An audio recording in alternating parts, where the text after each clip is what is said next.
So I'm here with Holly Montgomery. She's a bass player out of DC. Holly, thanks for being here today. Thanks for having me. Yeah. Kind of excited. Um, so I know we did the written version or the written portion of your interview. So we're gonna move on to the video. So thanks for making the time for that. Mhm. Um, so I was reading through your written interview, and you're active as a musician. It seems on both coasts. You're signed with a band in LA, Mhm. and you're also active in the DC scene, very active. Yeah. Uh, so props to you for that. How did you achieve a bicoastal career, and how do you balance that? Well, like most things that are cool, it happened by accident. You know, all of the things that you spend a great deal of time doing, seem to have a harder time launching than things that fall into your lap. So, I played in a band in the '90s when I still lived in LA called the Mustangs, and um, it's a modern country band, and I didn't had never really played country. It wasn't a thing that I'd done a lot of, but I did it because I liked the women in the band, at the time, and so I did it. And basically, I was going to LA a few years ago for something completely unrelated, and got in touch with Sherry, the guitarist for the Mustangs, and said, "Hey, I'm going to be in town," and she's like, "Great, let's do a Mustangs reunion." I'm like, "Oh, well, I had a lot of stuff going on that week," which of course I ended up spending the whole week with the Mustangs. And so we did a recording and a video and that trip, and Sherry worked really hard, and the band got signed to Blue Elan Records, and so Nice. bang, just like that, there it was. Okay. And I've been bragging for years, like in my gigs, ha ha, I checked out of the Hotel California. And guess what? Yeah, you can never leave. You never leave. I'm all right with that. That's not a bad thing. It's kind of cool to have a bicoastal career.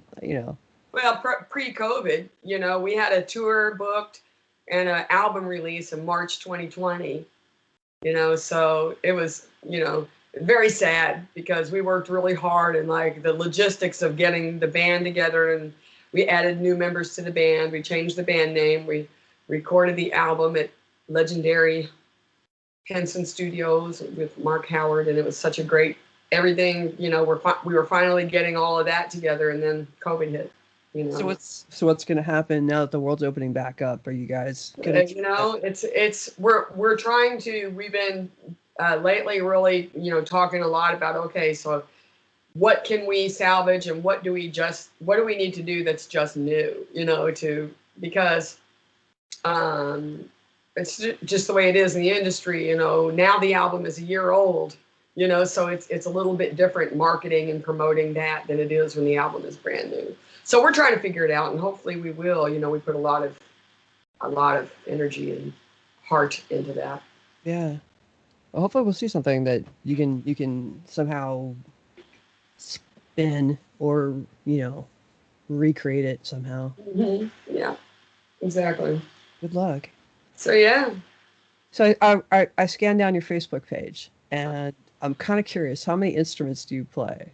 Oh, confidently or just no?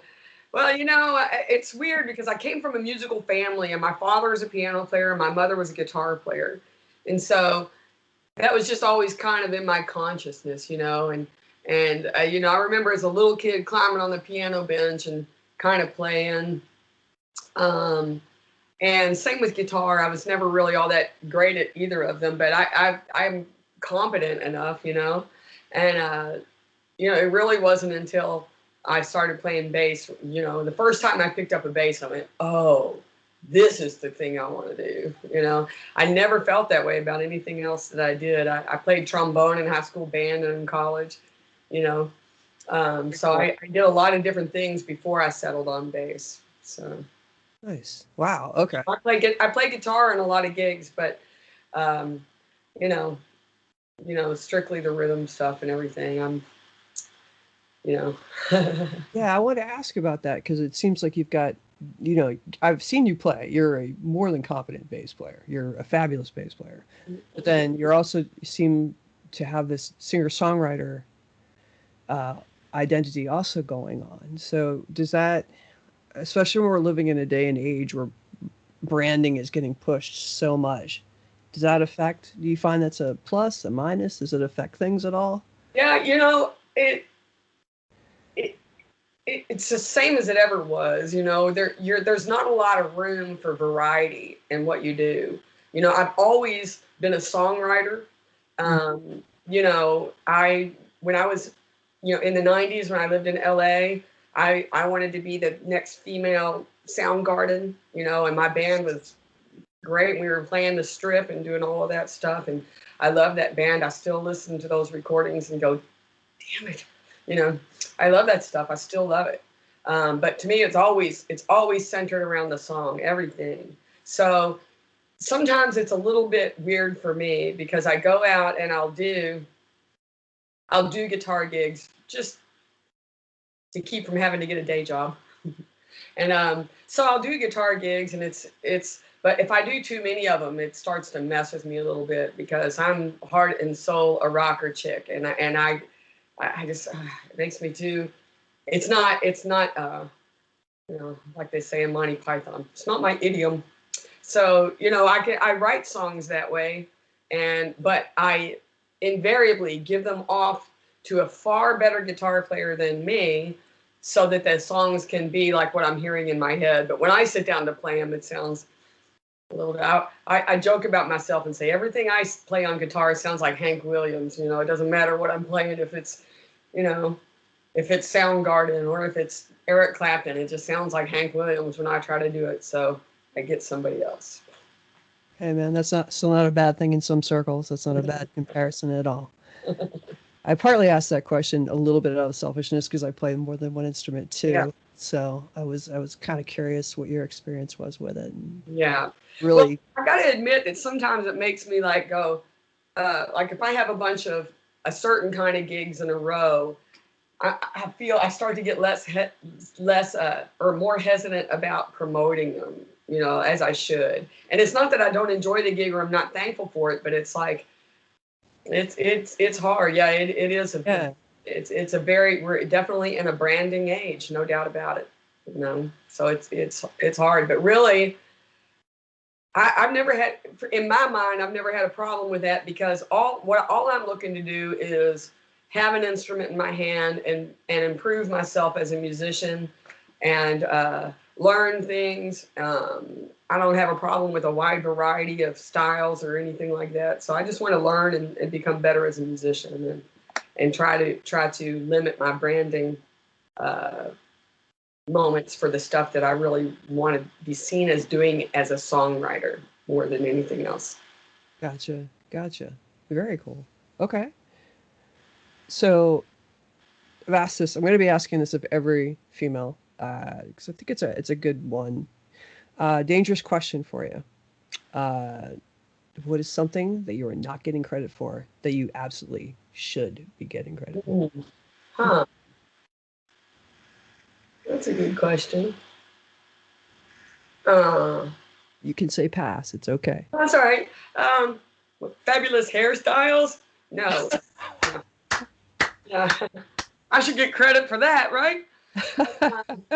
It's so hard because I view the female thing as such a double-edged sword. It bothers me just as badly when I see people go, man, did you see her do that? She was so great. And I'm like, well, she was good. And then because you want to be like sister power and supporting everybody, but it's really hard to be a female musician in certain genres. I don't see it happening so much like in jazz or classical, but more in the pop and rock and that kind of genre. It's hard to just be the player in the band. Like I know that some people don't want female musicians in their band because then you become the band with the female musician. And it's sad, but it's true, that there is an element of truth to that because for some reason it's still kind of a thing, which is very bizarre to me. When I was young and starting out, I would have thought for sure that all that would be over by now and would be 50-50, but it's like, it's not even 90-10, So anyway, what am I not getting credit for? I mean, I view myself as being a super solid player. Nobody ever has to wonder if I'm going to show up to the gig unprepared. I never show up to gigs unprepared. I'm I play like a freight train. I'm right there and I'm super solid. And sometimes, you know, sometimes it would be nice to be able to have my playing looked at aside from all of the other things, but that's just not the way the world works, especially as a female. It's just not the way it works. Yeah, that makes sense. You can't show up to the gig with the same, with a, like so many guys I'll go to gigs with guys, they roll out of bed in a t-shirt and that's what they wear to the gig. You know, girls can't, you can't do that really as a female. I mean, I guess you could, but I don't know. No, I feel you on that. I feel you. It's there's a more than slightly different standard there. Mm-hmm. So, very cool, but absolutely on the fabulous hair. I agree. So previously in these interviews, I've been asking about how pandemic was treating musicians, how it was affecting them. In this case, I guess I have to start asking how are things as the world's now reopening, gigs, projects. Oh, God, yeah. You know, any updates since the written portion of the interview that you want to talk about? Yeah, you know, I got to tell you, I was hitting it so hard for years. I mean, you know, I play hundreds of shows every year, you know, and 2019 was like the busiest year yet. And I was going to LA almost every month, you know, so it was a really busy year. So when the pandemic hit, after the first initial like week or two of just like being so upset that all these things with the Mustangs were canceled, you know, after that got over and it was like, wow, I get to relax and unwind and, you know, and in that time, my band here that I've been playing with for a long time, my number one project, we finished recording our album, which we've been struggling to find time to do. And we recorded a really like magnum opus album for me as a songwriter this last year that we're going to be releasing this year. Yeah, just let it go. You can keep talking. And, yeah. And so all of that's great. So right now I'm in the thick of getting release information about that out, which I'll have exciting news about that coming up, but I can't share it yet. Nice. And so we have I was able to do that. So all of that's great. So I have that in the works. We're going to press it to vinyl. We have all kinds of fun stuff with that. But now getting back into it, coming out of COVID, I'm finding myself going, wow, do I want to play 300 gigs this year? You know, maybe I should do 200 gigs and make them count more, you know. Okay, oh, the nasty finances, you know, it was like, oh gosh, other than the financial devastation, you know, the pandemic was great. You know, I got a lot done, you know, for the first 6 months of the pandemic, I was practicing hours every day. It was like really hitting all this technique stuff, all the stuff I told myself I never had time to do. You know, so now getting back into it, I guess I'm just kind of doing a reevaluation of, okay, what do I really want to do with my career at this point?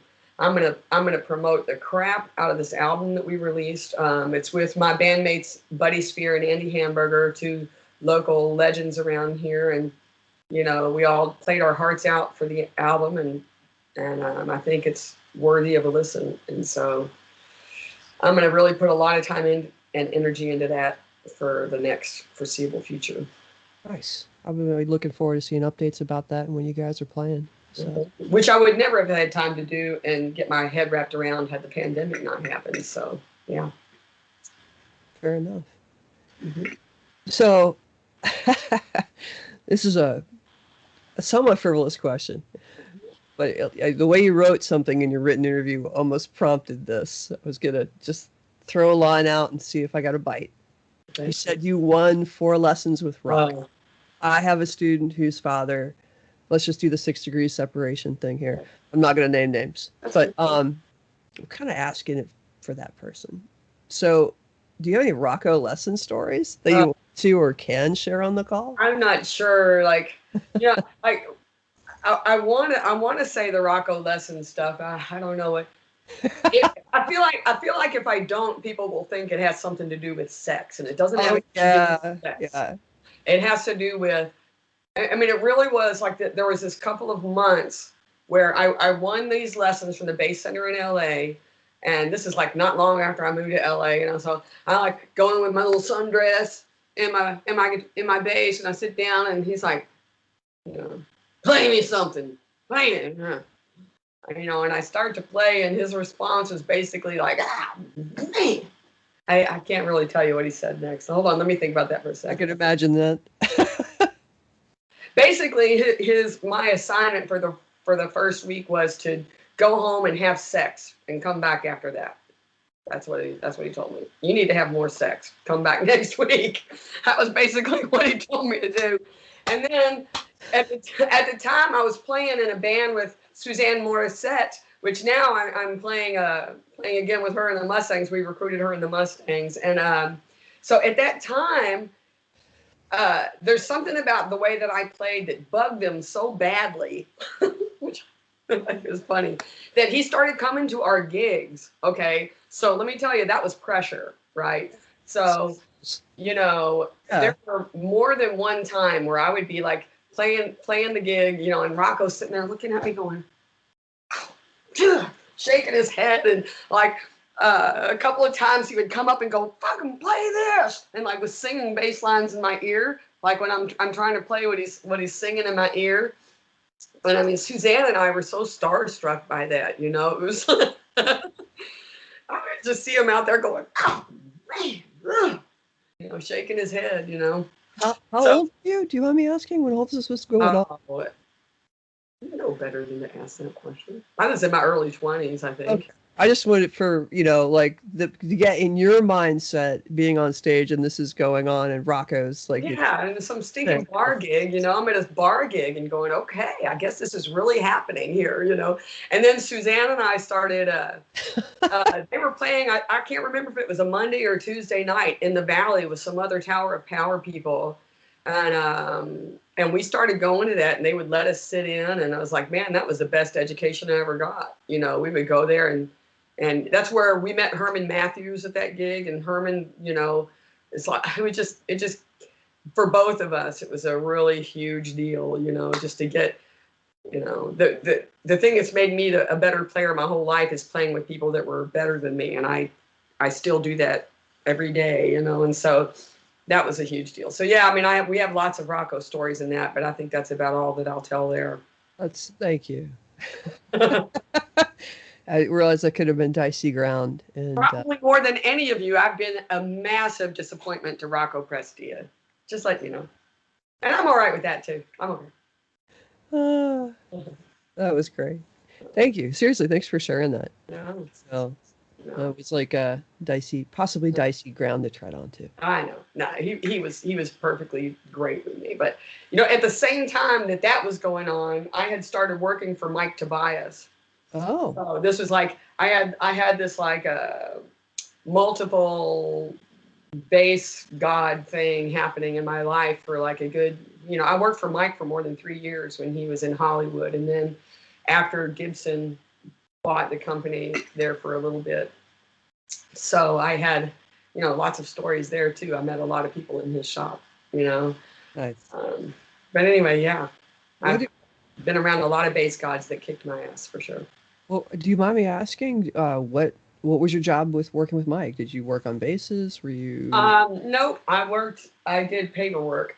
You know, I wish that I could say I had been qualified to do any hands-on work, but yeah, man, that's very specific and skilled labor for what he did, you know.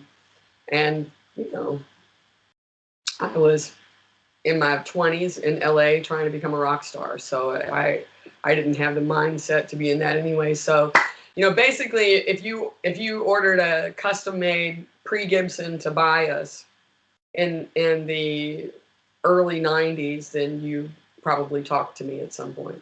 Dang. Yeah, check it out. That's awesome. All right, so typical day in the life of Hollywood.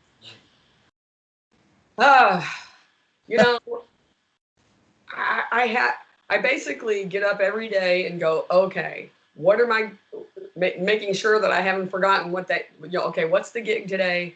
Is my car packed for that?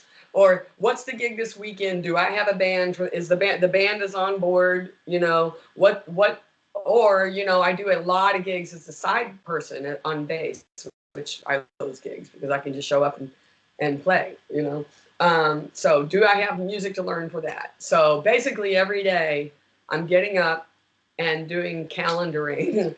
Like the calendar is a big deal because, you know, if I play in 20 to 30 projects in a year, I have to not screw up, you know. And sometimes I do, and it's awful. It's this awful feeling, but whatever we have to do to not have a day job. So yeah, so I look at the calendar, make sure that my gigs for the foreseeable future are staffed, make sure that I paid people for the gigs that I've done, and make sure that I have music learned for things. And then, you know, I have to do networking, which is hard for me because I'm a little bit introverted when it comes to that stuff, but I got to make myself do it, you know, and reach out to people and look for new opportunities and hopefully get a few minutes to practice and exercise and keep my body in shape. And, you know, it's a lot of details. I take care of a lot of details every day. You know, like I have a long list of things to do today. Yeah, I do. Gotcha. Like, what's that? I said a long list of things like that to do, but, you know, I just keep plugging and hopefully don't forget things. You know, I guess it sounds pretty mundane. You know, that's why a lot of times people will say, well, at least you're doing what you love. And it's like, well, sometimes. Part of the reason I ask this question is so that people who maybe don't understand that get a little bit of light on that. Yeah. I pretty much live and die by a list too. Yeah. It's like lists and lists and lists and calendaring, updating the website, redoing the bio, uploading the pictures. I mean, I can't tell you, like so many times I'll look at something and go, wow, I haven't updated that since fill in the blank, you know, like, and just things that happen all the time for that, you know, and like trying to keep to a social media posting schedule because that's everything, you know, it is. I sometimes it's like, I wish I could log off Facebook for a month, but I can't do it and survive. You know, like I get a lot of work that way from people seeing me on social media and asking me, do you record bass tracks at home? Can you do this for me at home? You know, I mean, a guy just did that this week where I got an album project for vocals where I'm going to be able to record vocals at home and send to him because he saw me on social media. So it's a necessary evil of the age, you know. Yeah, and that doesn't necessarily make it fun to do either. It's not always fun. It's not always awful either. It's like, I just wish I could get up every day and practice and run a few miles and do all of that stuff, you know, and have somebody else worry about getting my gear to the gig and all that stuff that, you know. You look great, by the way. So I know you, just saying props on, you look really great. Oh, thank you. Yeah. I'm going down swinging. What's the best advice you've ever been given? As a musician? You could do it as a musician or just as a human being. Oh. Maybe best is just most helpful for you. Well, you know, you never take the best advice you're given, unfortunately. That's the advice you tend to ignore, you know. The best advice I was ever given, you know, it took me a while when I moved to LA to not give in to despair when I was rejected for things. And I think that would have to be the best advice I was ever given is, you know, don't give in to despair until you've gotten 100 rejections for the thing you're trying to do. Then maybe you'll look at it and go, but otherwise you're not taking into consideration other people's crap. You know, like if I have to contact somewhere 20 times about details for a gig that I'm on and they don't respond to me, to not take it personally and despair. And I still have a problem with that. You know, I still, Uh, Sorry, my camera it's got a camera gremlin today, so just that's okay. It's like, yeah, just that's keep like, rolling. I'll just put a I little still oil have over issues. my face or something when that happens. You know, one story that I'll keep telling forever because I think sometimes people think that these things aren't true. But, you know, not long after I moved to LA, I went on this audition and I don't even want to say what it was for. Let me just say that it was for this well-known national rah-rah America kind of, rah-rah United States kind of act. Okay. So I walked on stage once again with my little sundress with my bass. And before I could even play anything, the guy goes, "Too fat, next."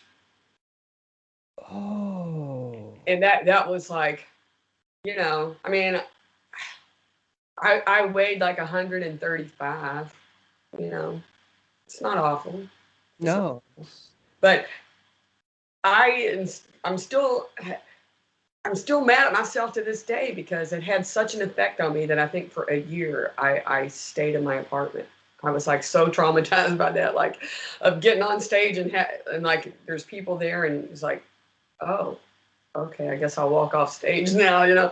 And so yeah, it took me a little while to get over that. You know, I'm so over that now. But you know, when you're 21 or 22 and you don't know anybody in town, it was not easy to listen to and not despair. So yes, that's Yeah, is to take rejection better. That would have been the best um, advice I ever got.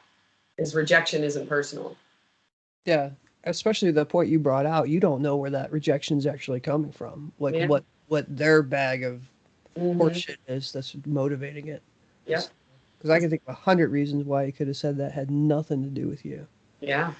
So, damn, good story. Sorry you went through that, but good story. Yeah. Starting your career over from day one, what would you do differently, if anything?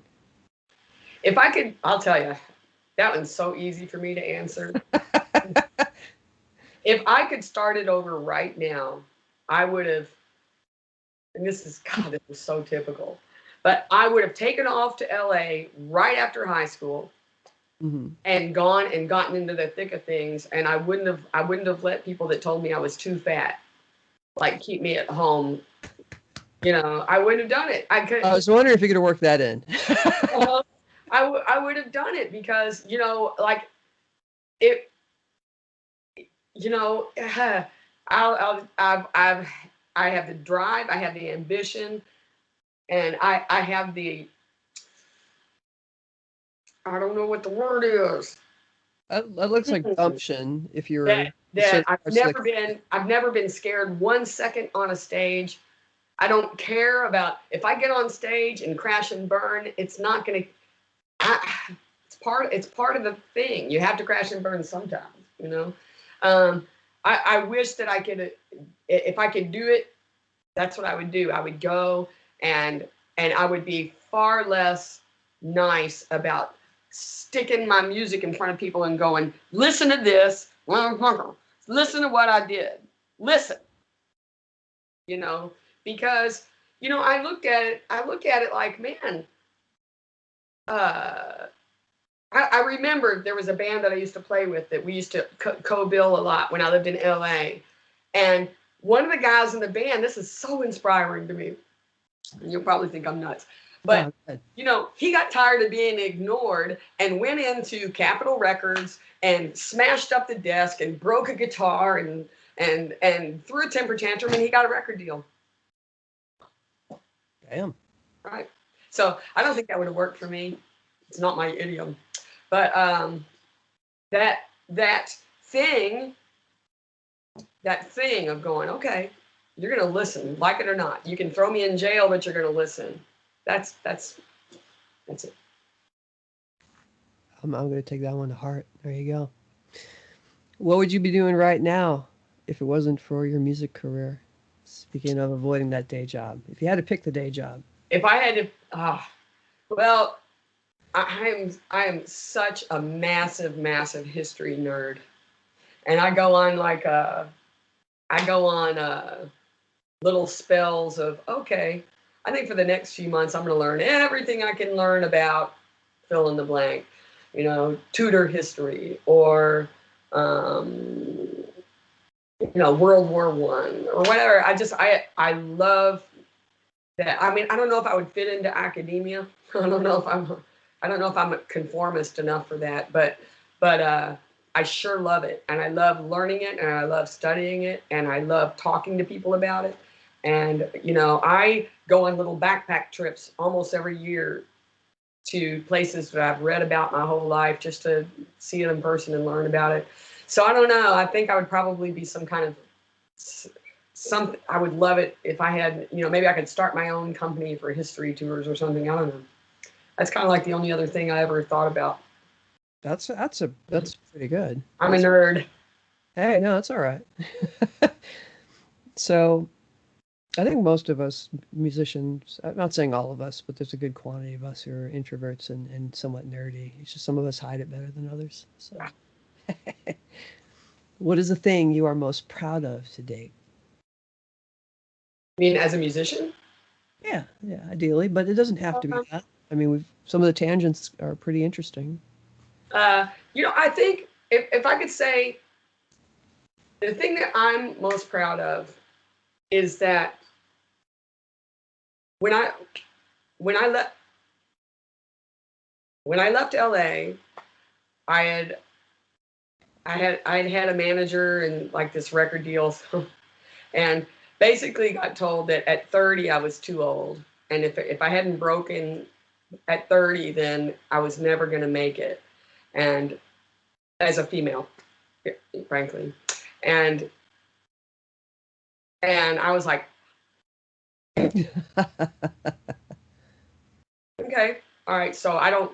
What that taught me is that okay, I guess I'm not going to fit in here anymore, and I moved to the East Coast. And so since I've been on the East Coast, I just finished my third album here on the East Coast. I made two when I still lived in LA. So I guess I'm just most proud of never giving in to the same old. I've never given into it. I don't want to ever sing or play a song on a gig that I don't like. And sometimes people don't like that. But I have to be authentic to myself, you know. So if I'm proudest of anything, I will say that without the help of any record label or music industry person of any sort, I've made my 5 albums, and I make a living playing music that I don't hate. And excuse me, I make a living playing music that I don't hate. And you're award winning too, from things I've seen in your bio. So, you know, it's not like you're no slouch at it either. So, all right. So, during pandemic, we were growing our skill sets, and you mentioned working on technique and having time to address things you never had time to do before. We're coming into the new year. What are you most curious to maybe add to your skill set this year or work on this year? Oh gosh. Whew. I think about things like that, and then I get overwhelmed, you know, because anybody who's been doing this long enough, the longer you do it, the more you realize that you don't know anything. You know, it's like there's so much more to learn. I go on YouTube and I watch these Leland Sklar videos, and I'm like, why was I ever born? You know, you think about these things and go, you know, the guy he's so cool, and he's just sitting there like hanging out and playing the stuff and going, oh my God. You know, I don't know. I don't even know where to start. There's so many things that I want to learn. There's a lot, like I've been feeling lately like I haven't done this in a long time, to just like sit down with classic bass albums, you know, like, all right, like I do with history, you know, like this month I'm going to be Verdine White, you know, and I just sit down and like put on the records and just play my way through every single Earth, Wind and Fire record I can get. So, I mean, I haven't started doing that yet. I kind of started to do it in a COVID with Jethro Tull, because that stuff is not normal. So, you know, I've done a bunch of transcriptions of Jethro Tull stuff, bass transcriptions, you know, so I like to sit down and play through those, but I feel like I need to do more of that in a lot of different kind of styles, you know, just song stuff, because I consider myself to be a bass player for the song. Nice. I might not be the flashiest player on your gig, but I'm never going to step all over the vocalist. Yeah, yeah. Never. Well, most of the time I am the vocalist. So, but you know, but I'm never going to do that. So, so you know, you go to the greats and listen what they did. You know, and so that's what I think I'm going to do. Nice, nice. All right. Last question. What's one thing, or sorry, what's something you've done only one time in your career that you couldn't wait to do a second time if you were given the opportunity? This is a very selfish one, I guess. That's the whole point. Well, about 10 years ago, I got to do this project with Ainsley Dunbar, and oh my God, you know, that guy. There's some rock and roll stories there, you know. Woo! What a great guy. I got to tell you honestly, we just had a blast doing this thing, and I just wish that I were, you know, that I were of the I wish I could be on his radar and do another project with Ainsley Dunbar. I just love the way he played. I was so starstruck by him. I'm not often starstruck. I was very starstruck by Ainsley because I grew up as a huge Zappa fanatic, you know, so he was one of the mothers of invention, and I was just like, wow, I can't believe that this landed in my lap. So, yeah, I would do some more recording with Ainsley Dunbar. Nice, nice. Thanks. Holly, thanks for doing this. I really appreciate it. Thanks for having me, and thanks for listening to my stories. I mean, I know it's a little different because I'm a singing bass player, you know, so everything all the whole way that I play is really influenced by that, you know, and sometimes I feel like that's not what people are looking for, and then other times I feel like it is and they don't know it yet. Nice, nice. Well, I mean, we've got, you know, the idea here is to elevate the stories of our lady bass players. We are all gems. There's more of us now, but in the same way, when I was younger, I had hopes that things would be different by now too. So, you know, everybody in the world can give you more than a handful of items of Jocko lore or Stanley lore, and that's good. I'm not saying that's not an important part, but beyond Carol Kay and maybe Susie Quattro, you know, they can't really sometimes say a whole lot about our lady bass players. So thanks for letting me be a part of helping tell your story and sharing your story with us. I appreciate it. Thanks for having me. Yeah. Take care. All right. See you later.